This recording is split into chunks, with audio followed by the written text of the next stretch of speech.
where do you think the balance of power is as of today? In the NL Central? Yeah. He's still with St. Louis. It's hard to say because until Prince Fielder goes somewhere, if he goes back with Milwaukee, he's not going that's to. an easy answer. Yeah. But aside from that, I'm telling you. I don't think he will. I don't think he will either, but it's hard to say on the NL Central right now. I still think St. Louis has got as much talent, especially with Wainwright coming back, as anyone else does. Here's the good thing about being a Cardinals fan or just being a Cardinal in general. You're in the NL Central. No one else is good. The Brewers just recently became kind of good, but they still don't really have it to where you feel like every year they're going to be consistently at the top. They're not. But the Cardinals are the most well-run organization in the Central, no doubt about it. I'm telling you, this is going to be more like a what do they call it? Reload. And caller, what do you think? Well, first of all, you guys didn't bite. I said the two major transactions. I was hoping somebody would ask about the second one, and of course I'm referring to the Cubs getting Ian Stewart. I didn't want to sound like an idiot and be like, what was the other one? So I was like, there must be something I didn't know. That puts the Cubs up to a 90-win team, doesn't it? Yeah. And I'm a Cub fan, so it's easy for me to joke about it. And I'm fine with what they're trying to do, but I look at it as a Cub fan, and I know what they're trying to do, and I'm kind of thinking, boy, it would be, if you could, maybe you go after Fielder. If you add Fielder and the Brewers and the Cardinals lose the first baseman, boy, you sure close that gap. I really would be surprised. I'm really surprised if the Cubs don't. I'm with you. I think they should go after Fielder, 27-year-old first baseman, lots of power, good RBI man. In that ballpark, all of a sudden people on Sheffield are ducking for cover.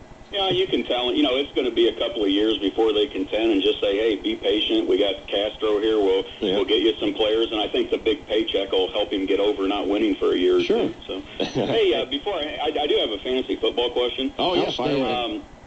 You guys have probably been in this position before where you just know you're going to make the wrong decision. Every week. And I'm so confident of that, I might go ahead and go with what you guys say just so I don't have to make the decision. Oh, thank you. Yeah. I'm in that position where I picked up Laurent Robinson when Austin got hurt. Okay. And really wish Austin was still hurt because then it'd be an easy decision. Funny how now that I've works. got them both. And I have to play two of the following four people. And it's between Austin, Robinson, Steven Jackson, and Ben Jarvis Green Ellis. I've got the flexibility because I've got C.J. Spiller that I can play at running back, receiver, or flex, and I'm going to play him somewhere. But so I have to pick two of those four. Yeah. And, with the injuries, with the receivers, St. Louis's offense isn't doing anything, and Green Ellis is hit or miss every week. I really have no clue who to play. Seattle's defense is pretty tough.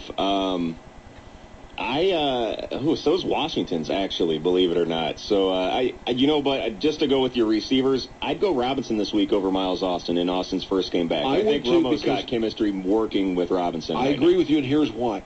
Austin, sure, he's practiced this week, but kind of on a limited basis. He's still questionable as of yesterday. Right. And I'm sorry, he's missed all these games with a hammy. Look at what's happened to Andre Johnson. Yep, very much. Houston. I can't say Austin's a good play. I'd go with Robinson also. Okay. Well, I was thinking the same thing, but I think Robinson's questionable too, and that's what makes it a tougher decision. Well, if they're both out there playing, Robinson's probably the safer bet this week. He's sure more in game shape than Austin is. Steven Jackson or Ben Jarvis Green Ellis. Mark, we got another call coming in. What do you think? S-Jacks or the law firm? I'm sorry. I can't handle this New England running back situation. I go with Jackson because I know Jackson's going to get 20 to 25 carries. Yeah, I feel better about that, too. Okay, thanks. All right, good luck to you. Back to the phone lines.